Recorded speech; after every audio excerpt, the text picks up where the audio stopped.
7व्या श्लोकामध्ये ते सांगतात, तेषामह समृद्धत्ता मृत्यू संसार सागरात भवामी नचिरात पार्थ मय्या वेशित चेतसाम. हे अर्जुना, माझ्या सगुण रूपाच्या ठिकाणी चित्त स्थिर करणाऱ्या भक्तांचा मी मृत्यूरूपी संसार सागरातून तत्काळ उद्धार करणारा होतो. कारण त्यांना मी मृत्यूच्या सागरामध्ये कधी जायला देत नाही. आता हा विषय काय आहे की आम्ही म्हणणार की जन्माला आलेले मरण पावतंय, शरीर नष्ट होतंय, मान्य. पण जे आसक्त होऊन जीवनामध्ये जगतात ते शरीरासकट जातात आणि परत त्यांना त्या अनंत जन्माचा प्रवास करावा लागतो. किती? 84 लक्ष जीवयोनीचा प्रवास करावा लागतो. पण जे अनासक्त झाले आणि स्वतः आत्म्याच्या ठिकाणी देह जिवंत असताना एकरूप झाले, त्यांना मरण येत नाही. मरण येत नाही म्हणजे देहाला मरण आहे, त्यांना मरण नाही, कारण ते एकरूप झाले तिथे. आणि जिवंतपणे व्हायला पाहिजे, मेल्यानंतर नाही. आपण म्हणतो मेल्यानंतर त्याचं श्राद्ध वाढलं, त्यांना अमुक दिलं तमुक दिलं, ते मुक्ती. हे एक शास्त्र आहेत, मान्य, आम्ही त्या शास्त्राच्या विरुद्ध जात नाही, ते शास्त्र आहेत. पण भगवंत सांगतात की जिवंतपणे. ज्ञानेश्वर माऊलीने सुद्धा तेच काल सांगितलेलं आहे. परच्या आपल्या मला ज्ञान संयोग योग जो आहे आपला 6वा अध्याय, त्याच्यामध्ये ज्ञानेश्वर माऊलीने सांगितलं आहे की जिवंतपणेच आपल्याला हे प्राप्त करावं लागतं म्हणून अधिकारवाणीने सांगितलं आहे त्यांनी ते. हे अर्जुना, माझ्या सगुण रूपाच्या ठिकाणी चित्त स्थिर करणाऱ्या भक्तांना मी मृत्यूरूपी संसार सागरातून तत्काळ उद्धार करणारा होतो. 8व्या श्लोकामध्ये ते म्हणतात, मय्येव मन आदस्व मयी बुद्धी निवेशय निवशिष्यशी मय्येव अथ ऊर्ध्व न संशय. तू माझ्या ठिकाणी मन स्थिर कर, माझ्याच ठिकाणी बुद्धी स्थापन कर. असे केल्यावर तू माझ्या ठिकाणीच वास करशील, म्हणजे मद्रूप होशील, यात शंका नाही. 9व्या श्लोकामध्ये ते सांगतात, अत चित्तम समाधातु न शक्नोसी मही स्थिरम अभ्यास योगेने मामिशाम तू धनंजय. अर्जुना, जर माझ्या ठिकाणी चित्त स्थिर ठेवणे तुला शक्य नसेल, बघ आता त्याला वेगवेगळ्या पद्धतीने तो त्याला सुविधा देतो. भगवंत वेगवेगळ्या पद्धतीने सांगतो. आता तो एक पद्धत सांगतो, कुठली? अर्जुना, जर माझ्या ठिकाणी चित्त स्थिर ठेवणे तुला शक्य नसेल तर अभ्यासाच्या योगाने मला प्राप्त करून घेण्याची इच्छा ठेव. कुठल्या श्लोकामध्ये? 9व्या. आता 10व्या श्लोकामध्ये काय सांगतात ते ऐकूया आपण. कृपया मी ओवी वाचायला जात नाही, कारण वेळेचा अभाव आहे म्हणून. शेवटच्या थोड्या ओव्या वाचून नंतर ज्ञानेश्वर माऊलीचंच आहे हे. अभ्यासप्यास समर्थोसी मत कर्म परमो भव मदर्थमपि कर्माणि कुर्वन् सिद्धिम व्यापससी. अभ्यास करण्यासाठी तू असमर्थ असेल बघा, तर सर्वस्वी माझ्याकरता कर्म करणारा हो, आणि माझ्या उद्देशाने कर्म केलीस तरी तुला मोक्ष प्राप्ती होईल. जे जे तू कर्म करतो संसारामधलं का असे ना, ते कर्म माझ्या उद्देशाने कर. मी ते ईश्वराला अर्पण करून कर्म करतो असं समज. मी स्वतः करतो असं समजू नको, कारण तू ते एरवी करत नाही. ही कल्पना आहे मी करतो म्हणून. कशासाठी कल्पना आहेत? कारण हे जे धड आहेत ना, हे कुणामुळे उभं राहिलेलं आहे? आत्मशक्ती आहे म्हणून ना. आत्मशक्ती गेल्यानंतर त्या प्रेताला जर आम्ही सांगितलं तू हे कर म्हणून, ते करू शकेल का? सर्व आणून ठेवा त्याच्या जवळ सामुग्री, करणार का ते? आजपर्यंत कोणी केले आहे का? नाही. पण या संजीवित देहाला त्यांनी सांगितलंय. म्हणून काय सांगितलंय? जे जे तू कर्म करत राहणार ते मला अर्पित करून कर्म कर. काय जे कर्म तुला दिलेले आहेत मनुष्य धर्माप्रमाणे, ते कर्म करताना तू हे सर्व कर्म मला अर्पण करीत कर्म करीत चल. 11व्या श्लोकामध्ये ते म्हणतात, अतत्तदप शक्तोसी कर्तु मधोगमासितः सर्व कर्म फलत्याग कुरु यतात्मवान. जर ईश्वरार्थ कर्म करण्यास देखील तू असमर्थ असशील, बघ आणखी सुविधा देतो. तर माझ्या भक्तियोगाचा आश्रय करून मनोनिग्रहपूर्वक सर्व कर्माच्या फलाचा त्याग कर. कर्म करून होत नाही ना, मग कर्म फलाचा त्याग कर. कर्म करत राहा, कर्म फलाचा त्याग कर. समजा तुला आसक्ती वाटते कर्म करताना, वाटली ठीक आहे, कर्मफल तयार झालं ठीक आहे, कर्म फलाचा त्याग कर. पुढे काय सांगतात ते आपण ऐकूया. श्रेयोई ज्ञानाभ्यासम ध्यानम ध्यानम विशेषते ध्यानात कर्म फलत्यागम त्यागात शांती निरंतर. अभ्यासापेक्षा ज्ञान श्रेष्ठ आहे, ज्ञानापेक्षा ध्यान श्रेष्ठ आहे, आणि ध्यानापेक्षा कर्मफल त्याग श्रेष्ठ आहे म्हटलं त्यांनी. बघा, अभ्यासापेक्षा ज्ञान श्रेष्ठ आहे, ज्ञानाहून ध्यान अधिक श्रेष्ठ आहे, आणि ध्यानापेक्षा कर्मफल त्याग अधिक चांगला आहे. कारण कर्मफल त्यागाने तात्काळ परमशांती प्राप्त होते. कारण हे माझं नाही आहे का आमचं खरं? सांगा. खरंच सांगा मला, आमचं आहे का हे शरीर तरी तुमचं आहे का? आहे का? खरंच सांगा मला. असेल तर तुम्ही सांगेल त्या तेवढे वेळ ते जगायला पाहिजे होतं ना. का जगत नाही? त्याला जावं का लागतं? मग आमचं नाहीये ते. मग राहिलं काय तुमचं? मग शेवटी शरीर जर तुमचं, मग तुमचं काय राहिलं? एवढं मी मी मी मी मी माझं माझं म्हणून जे आम्ही मिठी मारून राहिलो, मग शेवटी राहिलं काय? म्हणजे हे आमचं नाही आहे. 13व्या श्लोकामध्ये ते सांगतात, आदिष्टा सर्व भूताना मैत्र करुणम एवच निर्ममो निरअहंकार समदुःख सुखक्षमी. अशा प्रकारे शांती मिळवलेला पुरुष सर्व भूतमात्राच्या ठिकाणी द्वेष भावरहित, स्वार्थरहित असतो. सर्वांशी जो प्रेम मित्र भावाने वागतो, दुःखी जीवाविषयी करुणाशील असतो. ममत्वरहित अहंकाररहित, ममत्वरहित अहंकाररहित, सुखदुःखाच्या प्राप्तीत क्षमाशील असतो. अर्थात अपराध करणाऱ्यांनाही अभय देणारा असतो. ज्यांच्याकडून अपराध झाले त्यांना सुद्धा अभय देणारा असतो. कोण? असा पुरुष. 14व्या श्लोकामध्ये ते सांगतात. थोडेसे श्लोक राहिले, पूर्ण करूया आपण. संतुष्ट सततम योगी यतात्मा दृढ निश्चय मय्यार्पित मन बुद्धिर्यो य मदभक्ता समे प्रिय. तसेच जो सदैव संतुष्ट योगी, शरीर इंद्रिय मन यांचा निग्रह केलेला, सदैव संतुष्ट, काही नाही. कुठं आहे? घर कुठं आहे? बायको मुलं कुठं आहेत? कोण नाही. काय? आता तुम्ही म्हणतात ना, तुम्हाला एक प्रश्न आहे माझा. तुम्ही म्हणतात माझ्याजवळ हे आहे, आता तुमच्याजवळ काय आहे सांगा मला. काय आहे तुमच्याजवळ? स्वतःजवळ काय आहे? माझं कुठं आहे? घर घराच्या ठिकाणी आहे. तुम्ही म्हणणार माझी बँक बॅलन्स कुठे? बँकमध्ये आहे. तुम्ही म्हणणार माझ्याजवळ अमुक संपत्ती आहे, ते कागदामध्ये कुठेतरी ओढलेले. आता तुमच्याजवळ काय आहे? जमीन आहे, 5000 एकर जमीन आता तुमच्याजवळ आहे. काय आहे तुमच्याजवळ? आता काय आहे तुमच्याजवळ? फक्त हे शरीर आहे, एवढंच. ते सुद्धा नाशिवंत आहे, फुटका आहे. मग कशाला आम्ही बळाया मारायच्या? कशाला आम्ही अहंकारित व्हायचं? तर तेच सांगतात, सदैव संतुष्ट. तर असा माणूस सदैव संतुष्ट असतो. तो सुद्धा कर्म करतो, तो सुद्धा संसार करतो, पण आसक्त होऊ नये. हे 2 शब्द ध्यानामध्ये ठेवा. संसार केलाच पाहिजे, करा. आसक्त होऊ नये, निरासक्त होऊन. तसेच जो सदैव संतुष्ट योगी, शरीर इंद्रिय मन यांचा निग्रह केलेला, दृढ निश्चयी, ज्याने माझ्या ठिकाणी मन आणि बुद्धी अर्पण केलेली आहे, असा माझा भक्त तो मला सदैव प्रिय आहे. 15व्या श्लोकामध्ये ते म्हणतात, यस्मानो दिजते लोको लोकानो दिजते चयाः अर्षामर्ष वयोग्दे गैर मुक्तो या सचमे प्रियः. ज्यापासून लोकांना उद्वेग होत नाही, म्हणून आपल्याकडून सुद्धा उद्वेग होईल असं भाषा होता कधी कामा नाही. उद्वेग होईल अशी. प्रियत्व, हितत्व, सत्यत्व आणि अनउद्वेकत्व अशी 4 गुण आपल्याजवळ असले पाहिजे. बोलताना आपण जे काय बोलतो ते प्रिय असलं पाहिजे. प्रियत्व, त्याच्यामध्ये हित असलं पाहिजे. हितत्व, प्रियत्व, हितत्व, ते सत्य असलं पाहिजे. सत्यत्व आणि अनउद्वेकत्व, जेणेकरून ज्याचा उद्वेग होईल असं असता कामा नये. म्हणून ते सांगितलं त्यांनी. बघा, ज्याच्यापासून लोकांचा उद्वेग होत नाही व ज्याला लोकांपासून उद्वेग वाटत नाही आणि जो हर्ष, क्रोध, भय व त्रास यापासून मुक्त असतो, तो मला प्रिय आहे.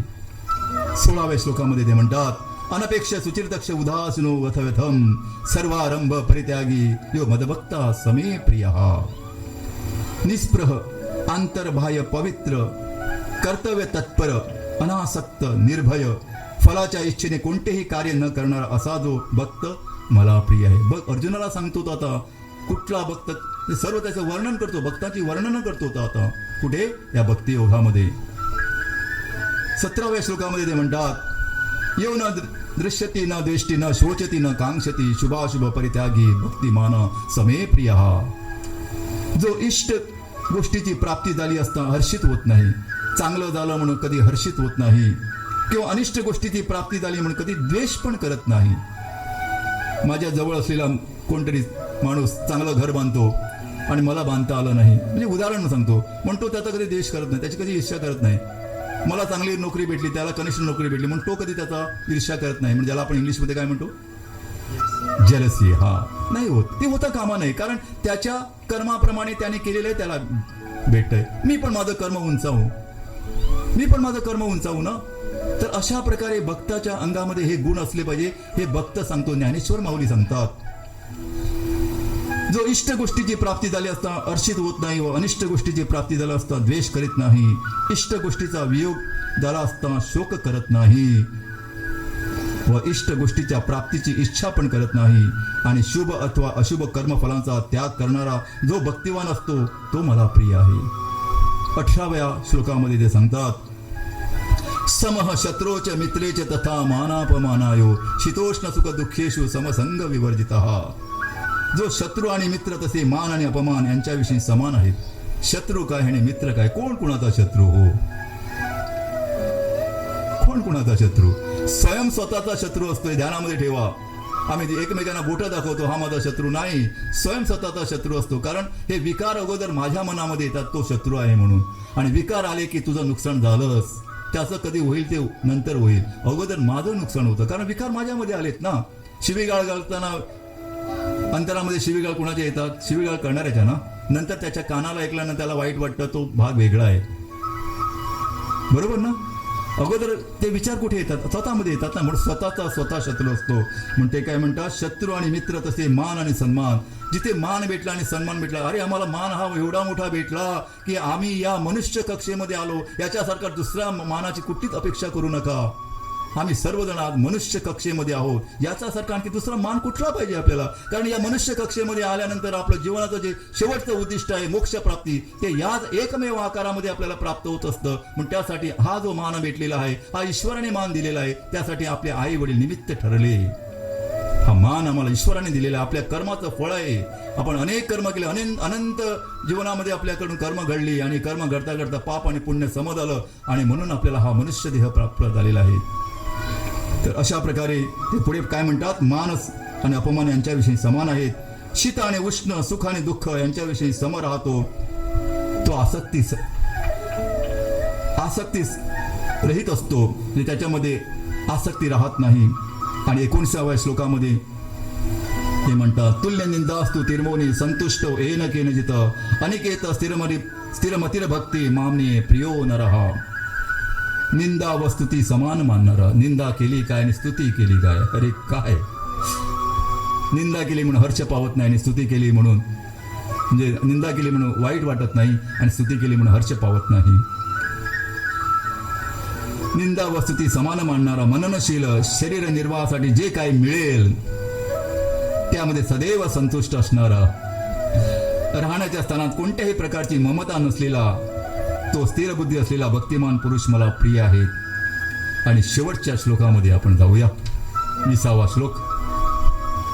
एतो धर्म्यामृतमिदं यथोक्तं पर्युपासते श्रद्धधाना मत्परमः भक्तास्त्वे तिवमे प्रियः.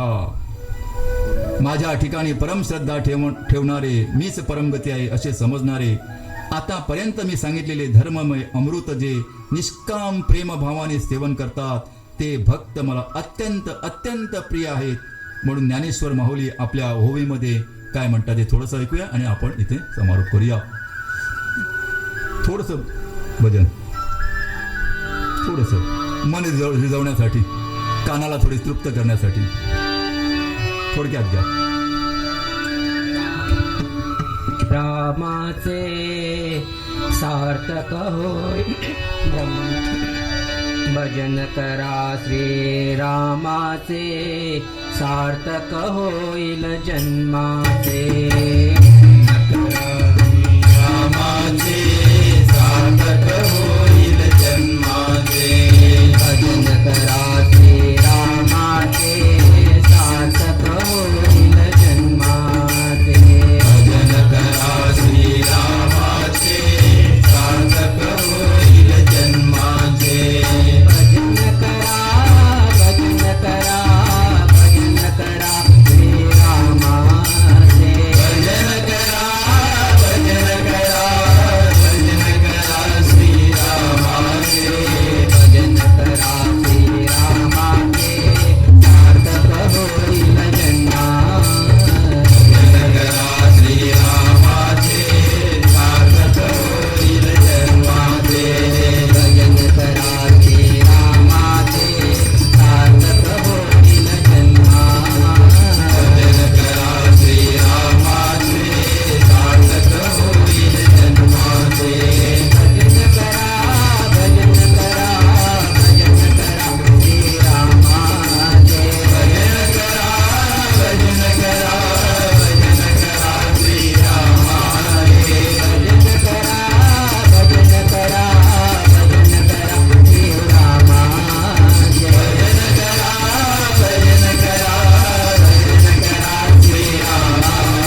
अमृतधारा धर्म्य करती प्रतीति गम्य आय कोणी जे तैसेची श्रद्धेचे नि आदरे जयाचे ठाई विस्तरे जीवी जया थारे जे अनुष्ठिती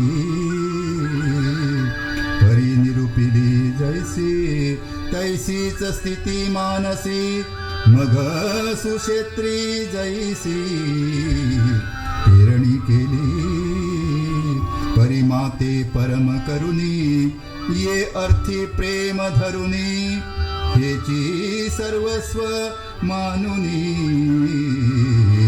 घेती जे पै पार्थागा जगी तेची भक्त तेची योगी उत्कंठात या लागी अखंड मज. ज्ञानेश्वर माऊली म्हणतात ह्या ज्या भक्तांच्या व भक्तीच्या गोष्टी रम्य अमृत धारणेप्रमाणे मधुर धर्माला अनुकूल अशा आहेत जे जिज्ञासू तिला स्वानुभवाने जाणतात. तसेच माझ्याविषयीच्या श्रद्धेचा आधार केल्याने ज्यांच्या ठिकाणी भक्तियोग विस्तार पावलेला आहे ज्यांच्या अंतःस्करणात भक्ती स्थिर झाली आहे आणि जे भक्तियोगाचे आचरण करतात अशा प्रकारे त्यांच्या मनाची खरोखर अशी स्थिती होते की त्यांना मशागत केलेल्या जमिनीत जसे उत्तम पीक येते तसे उत्तम प्रकारचे फळ त्यांना प्राप्त होत असते. परंतु मला परमश्रेष्ठ मानून भक्तीविषयी अत्यंत प्रेम धरून भक्तीला सर्वस्व मानून भक्तियोगाचा जे स्वीकार करतात अर्जुना जगामध्ये तेच भक्त आणि तेच योगी आहेत त्यांच्या भेटीची मला अखंड आंतरिक उत्कंठ असते. कुणाला? भगवंताला. आम्ही भगवंताची उपासना करतो कशासाठी? आमच्या स्वतःसाठी. पण ज्यावेळी अशा प्रकारचा भक्त बनतो त्यावेळी भक्ताचं ध्यान भगवंत करत असतो आणि ज्यावेळी भक्ताचं ध्यान भगवंत करतो त्या भक्ताला काय कमी आहे हो? कशाची गरज आहे? ज्यावेळी त्या भक्ताचं ध्यान जर भगवंत करतो तर कशाची आवश्यकता आहे? म्हणून त्यासाठी ज्ञानेश्वर माऊली पुढे सांगतात ज्यांच्या भक्तीच्या मंगलमधुर गोष्टी ऐकण्याची अत्यंतिक आवड आहे तेच तीर्थ आहे. यालाच तीर्थ म्हणतात. हे तीर्थ आहेत, ती तीर्थक्षेत्र आहे, ती जागा आहे, क्षेत्र आहेत, ती हे खरं तीर्थ आहेत म्हटलं आहे आणि तेच क्षेत्र आहेत म्हणून त्याला तीर्थक्षेत्र म्हटलं आहे. कुठे? ज्या ठिकाणी आपल्याला असे अमृतबोध ऐकायला भेटतात तेच खरं तीर्थक्षेत्र आहेत. जगात तेच एक परम पवित्र आहेत. अशा भक्तांचे आम्ही ध्यान करू. बघा त्यांची पूजा हीच आमची देवपूजा आहे. कोण सांगतो? भगवंत सांगतो. अशा भक्तांची पूजा करणं हीच आमची खरी देवपूजा आहे. कोण सांगतो? भगवंत सांगतो. अशा निस्वार्थ भक्ताशिवाय आम्ही दुसरे काही चांगले मानत नाही. त्यांचा आम्हाला छंद लागलेला आहे.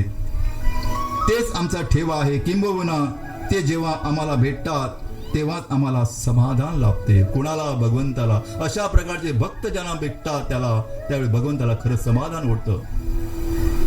संजय म्हणतात सर्व जगाला आनंद देणारा जो जगताचे आदी कारण आहेत अशा मुकुंदाने कुणाला सांगतो आता? हे त्या आंधळ्याला सांगतो तिथे आता. कोण? संजय. श्रीकृष्णाने अर्जुनास सांगितलेस राजा धृतराष्ट्रा जो श्रीकृष्ण पूर्णपणे निष्कलंक आहे संपूर्णपणे त्रैलोक्य पालन करणार आहे आणि शरण आलेल्यासाठी अतिशय प्रेमळ आहे म्हणून तो शरण जाण्यास योग्य आहेस. इंद्रादिक देवांना सहाय्य करणे हा ज्याचा सहज स्वभाव आहे. तिन्ही लोकांचे लाड पुरविणे हा ज्याचा लीलाविलास आहे. अंतःस्करणापासून शरण आलेल्या लोकांचे पालन करणे हा त्याचा सदैव खेळ आहे. जो धर्माचा रक्षक असल्याने ज्याची अपार दिव्य कीर्ती आहे. जो मोक्षाचे दान देतात उच्च नीच भेद पाहत नाही. कोणाबरोबरही त्याची तुलना करता येत नाही. अशा अतुल बळाने तो बलाढ्य आहे. वामन अवतार घेऊन बळीराजाला ज्याने पाशाने बांधून टाकले. जो भक्त जनाविषयी अत्यंत करुणा असलेला आहे. जो प्रेमळ जनांना सुलभ आहे. त्या परमेश्वराकडे जाण्यास सत्य हा सरळ पूल आहे. ब्रिज. सत्य हा एकच पूल आहे म्हटलंय त्याने.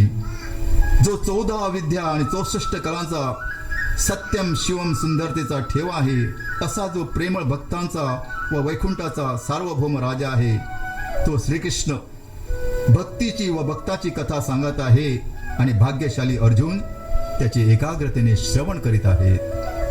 आता यानंतरचे जे अलौकिक निरूपण आहेत त्याचे एकाग्रतेने श्रवण करावे असे संजय धृतराष्ट्रास म्हणाला. कारण त्याला ते श्रवणच करावं, कारण दिसत नाही ना त्याला. तरी ती पुढील रसपूर्ण कथा संस्कृत भाषेच्या मार्गातून मराठी भाषेच्या प्रतिमार्गात आणली जाईल. तरी श्रोत्यांनी ती आता अत्यंत एकाग्रतेने ऐकावी. ज्ञानेश्वर माहुली महाराज म्हणतात, श्रोते हो, तुम्हा संतांची वाङ्मयाने सेवा करावी हे सद्गुरू श्री निवृत्तीनाथांनी आम्हाला शिकवले आहेत. कोण सांगतो? ज्ञानेश्वर माहुली. याप्रमाणे सर्वश्रेष्ठ ग्रंथराज सार्थ ज्ञानेश्वरीचा 12वा अध्याय भगवंताच्या कृपेने संपन्न झाला. इति श्री भगवद्गीता सुपनिषदु ब्रह्मविद्याया योगशास्त्रे श्री कृष्णार्जुन संवादे भक्तियोगो नाम द्वादशोऽध्यायः. तर याप्रमाणे आज 12वा अध्याय ते संपलेला आहे. उद्या आपण प्रवेश करणार आहेत 13वा अध्याय क्षेत्रज्ञ विभाग योग. एकापेक्षा एक सरस आहे. त्यानंतर गुणत्रय विभाग योग, त्यानंतर पुरुषोत्तम योग आहे 15वा अध्याय, त्यानंतर दैव असुर संपत्ती विभाग योग आहे 16वा, त्यानंतर श्रद्धात्रय विभाग योग आहे 17वा आणि शेवटी मोक्ष एवम संन्यास योग 18वा अध्याय. तर या 2 दिवसामध्ये भगवंत काय करेल, ज्ञानेश्वर माऊली काय करेल ते त्यांच्यावर अवलंबून आहे. आम्ही काहीही करू शकत नाही. तर भक्तजन हो, आज आपण सर्वजण वेगळे नाही, एकच सर्वांसाठी उपमा, आपण सर्वजण भक्त आहोत. हो ना? हो ना? हा. तर सर्वांना माझा सप्रेम जय सच्चिदानंद.